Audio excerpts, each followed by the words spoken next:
Ketika sholat, saya pernah ke satu wilayah di Cibinong, sholat di situ. Itu masalah kunut doang, itu orang sholat rame, tapi hatinya nggak nyatu, kan terasa pak, terasa bener.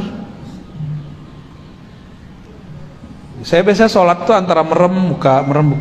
Sekali itu kunut saya buka mata, bener. Segini nggak ngangkat, sono ngangkat. Tapi dalam batin mereka ada terbersit. Imam nih ahli bid'ah gitu. Jadi nggak nyatu sama imam. Terus ngapain dia sholat di situ? Kita kalau mau bermakmum dengan seseorang, kita serahkan kendaraan sholat ini kepada dia. Mau dia nggak kunut, mau dia kunut, urusan dia. Sama juga tuh, yang biasa kunut, imamnya nggak kunut, berdiri dulu lama-lama. Ya salam, ya sama aja tuh. Sama-sama parah, nggak mengerti bagaimana cara berbeda. Apalagi dalam bab akidah, ya. Siap mendengarkan, ya. Siap, jangan pakai khayal anak-anak, ini pakai akal. Dengan akal tembuskan ke dalam kolbu, nanti baru ringan memahami ini, ya. Mari kita baca surah Al-Fatihah. Al-Fatihah.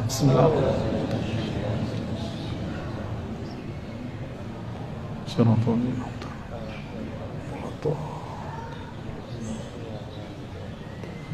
Semoga Allah buka hati pikiran kita berkah Al-Fatihah untuk memahami sifat-sifatnya. Siapakah dia, benarkah dia bertempat, atau bagaimanakah dia. Yang sering dijadikan dalil bahwa Allah bertempat itu ayatnya sama dengan dalil yang menunjukkan Allah tidak bertempat. Lucu nggak? Kalam ulama yang dinukil untuk memahami ayat tersebut sama dengan orang yang pro dan kontra.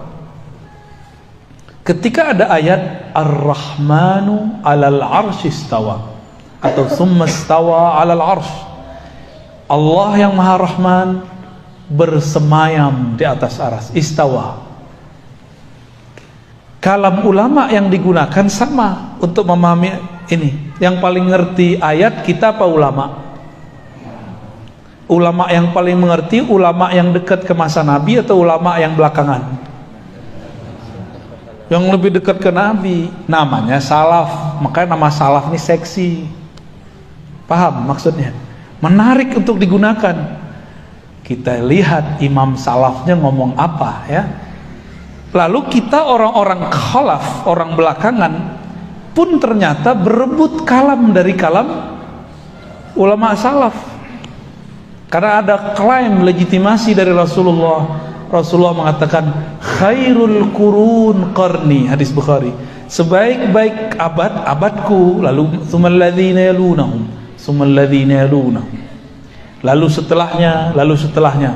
Berarti 3 kali kurun. 300 tahun, 3 abad. Yang paling sering diungkap itu 2 imam. Pertama Imam Malik, yang kedua Imam Syafi'i. Coba kita lihat ya. Nanti antum akan ketawa-ketawa sendiri atau dalam hati, oh begitu toh. Berarti selama ini kalam imam ini dipelintir gitu.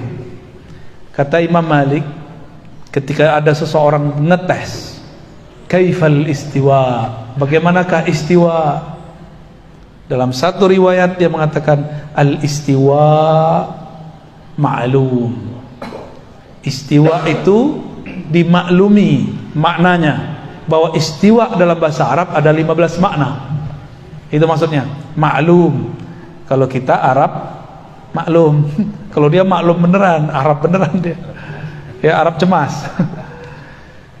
Terus wal kaif. Nah, ini satu riwayat ini yang jadi persoalan. Wal kaif majhul. Kaif, tata caranya tidak diketahui. Ini kalam berbahaya. Wal imanu bihi wajib, percaya kepada istiwa wajib. Wassual anhu bid'ah, mempertanyakannya bid'ah. Entene al bid'ah, maka beliau mengatakan akhrijuhu, sekarang keluarkan dia. Itu kali-kali umur Imam Malik ngusir orang, nggak pernah beliau ngusir orang. Karena beliau tidak mau ada ahli bid'ah duduk di majelisnya. Tapi bid'ah versi Imam Malik bukan bid'ah versi kita. Di kita cuma karena beda masalah fikih disebut bid'ah. Sahabat-sahabat yang karena Allah, persoalan fikih lebih luas dari akidah, lebih leluasa, lebih santai, lebih banyak khilafiyahnya. Cuma karena beda yasinan gak yasinan udah gak mau bermajlis. Cuma karena beda kunut gak kunut udah gak mau bermajlis. Cuma beda Sayyidina Makasina udah gak mau bareng. Itu gagal fokus. Itu bukan bid'ah, itu namanya khilafiyah. Apa beda khilafiyah? Diperdebatkan dalilnya, dalilnya ada. Kalau bid'ah tidak ada dalilnya. Bisa bedain? Apa beda bid'ah dengan khilafiyah? Bid'ah tidak ada dalilnya. Kalau khilafiyah diperdebatkan dalilnya. Orang yasinan punya dalil nggak? Orang anti yasinan punya dalil juga.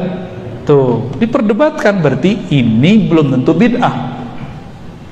Oke, sentuh lawan jenis batal. Adakah imam-imam yang 4 ini membid'ahkan gurunya? Kata Syafi'i, ada nggak pernah Imam Syafi'i bilang guruku Malik ahli bid'ah? Masa sentuhan lawan jenis nggak batal kecuali nafsu? Nggak ada kan? Nggak pernah ada. Coba contoh imam salafus soleh kalau berbeda. Mereka kalau berbeda saling maklum. Oh, kita beda dalil gitu. Kalau sekarang berbeda kenapa? Gimana kalau berbeda hari ini? Bentak-bentakan di masjid.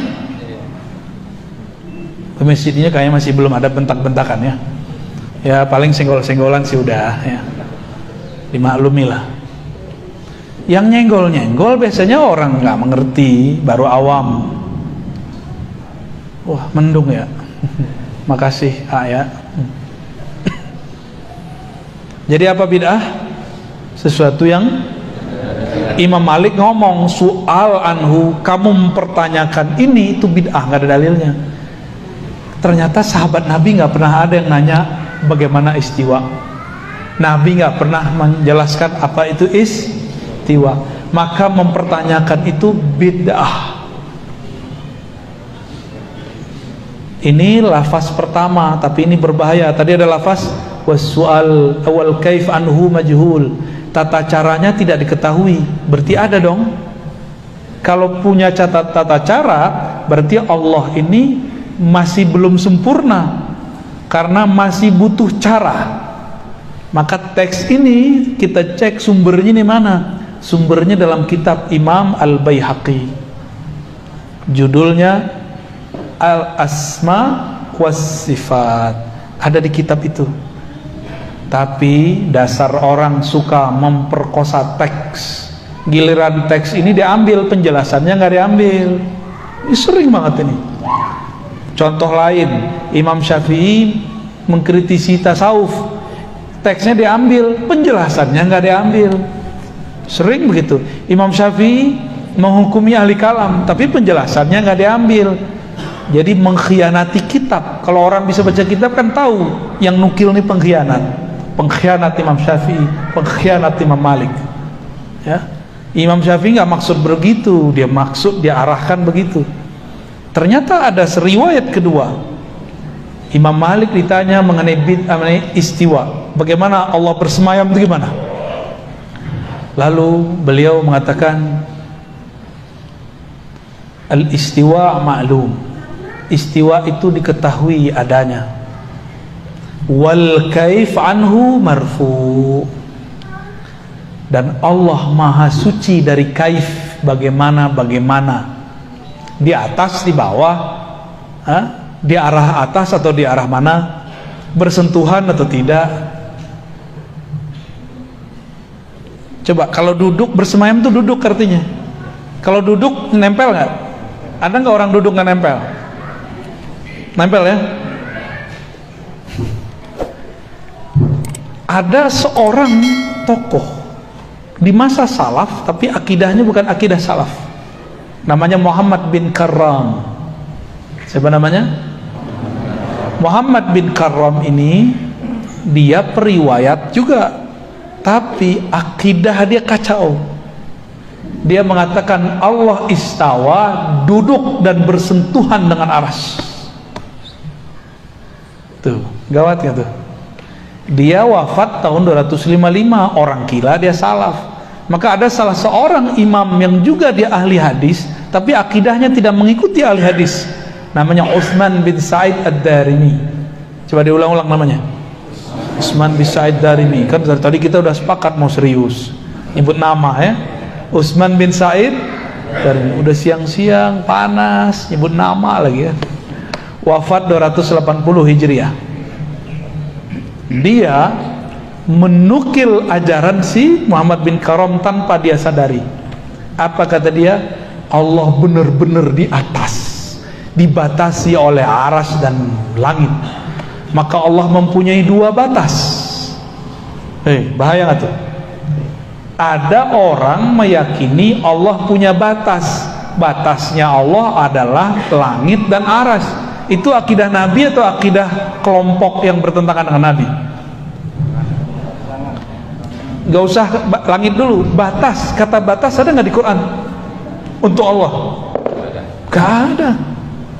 Tapi dia mengatakan siapa yang menolak Allah punya batas berarti dia menolak Al-Quran. Tuh ayatnya sama.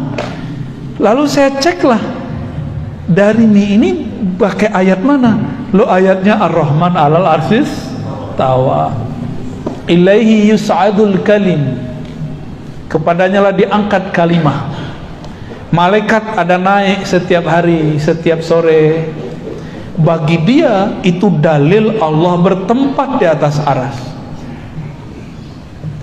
Dan yang paling lucu, mereka berkeyakinan Allah di atas aras. Itu dalilnya Rasulullah Mi'raj. Padahal Mi'raj itu bukan dalil Allah bertempat di aras. Mi'raj itu dalil sholat, sejarah sholat. Itu dua hal yang berbeda. Nah, inilah uniknya umat Islam. Umat Islam ini nggak punya lembaga khusus yang punya otoritas seperti di agama lain.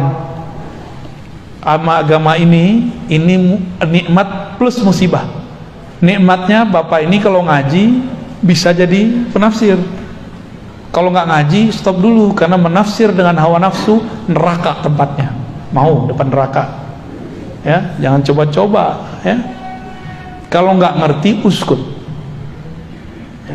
Kalau nggak ngerti diem aja udah ya, karena orang diem ini dia cukup syahadat masuk surga udah. Tapi kalau dia mulai komentar Allah bertempat, udah dihisap itu kalam. Yang bilang Allah tidak bertempat juga dihisap. Apa dalil dia ngomong begitu ya? Maka yang afdol itu cukup baca kul huwallahu ahad, selesai. Katakanlah Allah Maha Esa, udah beres. Asyhadu an la ilaha illallah asyhadu anna rasulullah. Cuma kan kita ini suka mencari-cari sesuatu yang gak perlu dicari, menanyakan sesuatu yang gak perlu ditanya. Makanya orang ini datang katanya ilmiah. Apa itu istiwa? Bagaimana cara istiwa?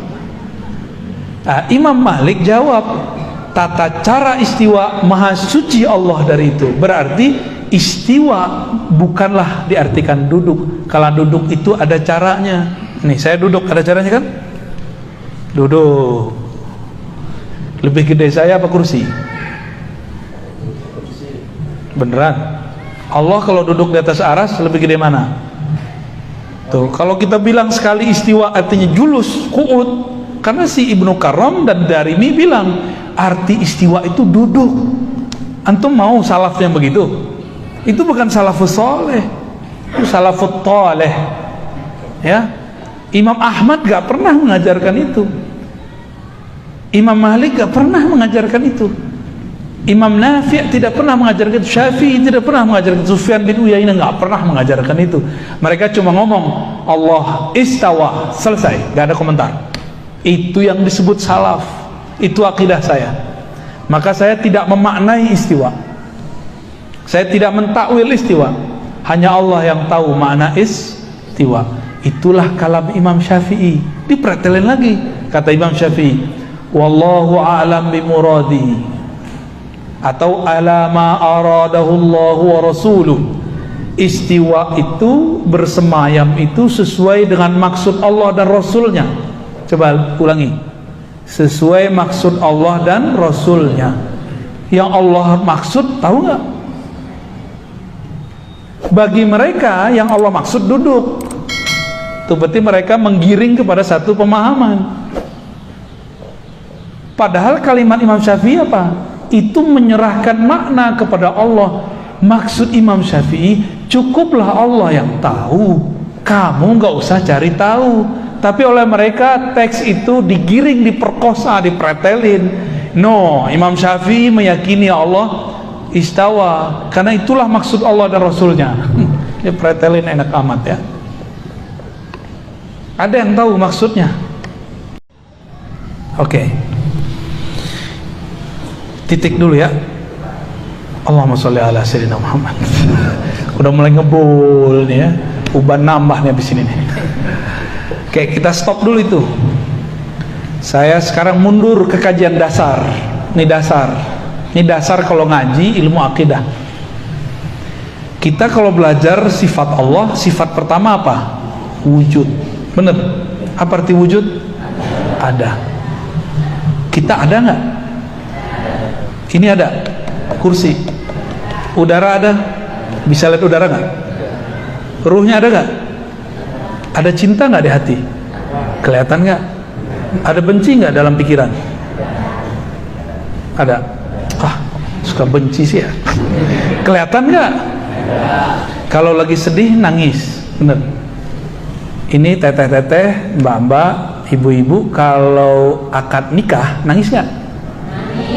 Sedih atau bahagia? Sedih atau bahagia? Sedih ya? Masa sedih orang nikah? Bahagia ya? Kecuali cerita dangdut ya, cerita balada cinta. Bener, orang bahagia bisa nangis, orang sedih nangis. Terus air mata itu tanda apa? Berarti air mata bukanlah tanda sedih dan tanda bahagia. Air mata itu tanda kolbu sedang tersentuh. Mau sentuhannya kebencian ataupun kesedihan ataupun kebahagiaan. Kolbu merasakan, mata menerjemahkan. Nggak kelihatan. Rasa, makan satu rasa, kelihatan nggak rasa? Tapi dia ada. Beneran. Jangan-jangan kita selama ini ngawang lagi, makan tuh nggak jelas rasanya apa. Oke, ini mukaddimah. Warna, ini warna apa nih? Baju saya apa? Kopiah saya? Tapi hitamnya beda nggak? Oke, coba sekarang bayangkan hitam, tapi tidak pada topi, tidak pada kopiah, tidak pada tembok, tidak pada baju, tidak di satu benda. Bisa nggak? Hitam, warna hitam tanpa ada di suatu benda. Bisa nggak? Berarti warna mesti nempel di satu benda. Ada warna itu? Wah, tambah ngebul. Biarlah ya, otak kita terlalu besar untuk dianggurin. Jangan dianggurin nih otak. Ini otak masih banyak yang mau dibuka sama dia. Nih saya coba panas-panasin sekarang. Ntar kecanduan. Pegel-pegel sih awalnya. Awal kita push up kan pegel dulu. Tapi besok kalau nggak push up lebih pegel lagi.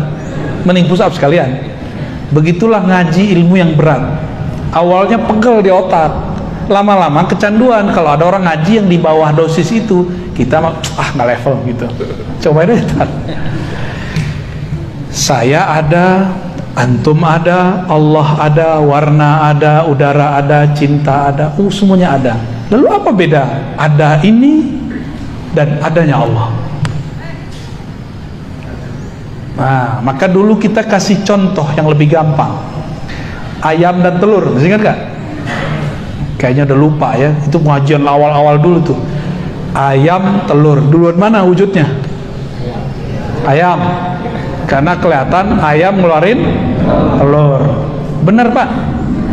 Pernah ngeliat gak telur ngeluarin ayam? Ya, dulu waktu saya masih kecil saya punya ternak ayam tuh. Itu dari telur keluar ayam. Tuh beda mazhab kita. Jadi duluan mana? Ayam atau telur? Wujudnya telur. Ya salam. Terus yang ngelihat ayam mengeluarkan telur gimana nasibnya? Oke, ini kan ayat-ayat Allah semua. Jadi ayat itu yang tertulis, kita lihat keluar, oh ada yang tidak tertulis, tapi dia mengalir di alam dan dia bergerak, berputar terus. Seperti kita khataman Quran kan muter-muter terus. Si telur protes, gua duluan. Itu ayam keluar dari gua tuh. Kata si ayam, kamu kan keluar dariku. Ini namanya muter-muter. Ya, disebut debat kusir. Bahasa Arabnya daurun. Daur, muter aja. Kalau perdebatan tadi tidak dibedah dengan ilmu ini, maka orang akan muter terus. Yaudah suka-suka saya, sukamu suka-suka kamu. Gak bisa begitu, harus dilerai ini orang tengkar. Masalah Allah, masalah wujud. Ya, Allah wujud, benar. Kita wujud, ini namanya wujud apa? Benda. Bahasa Arabnya jisim, jasmani.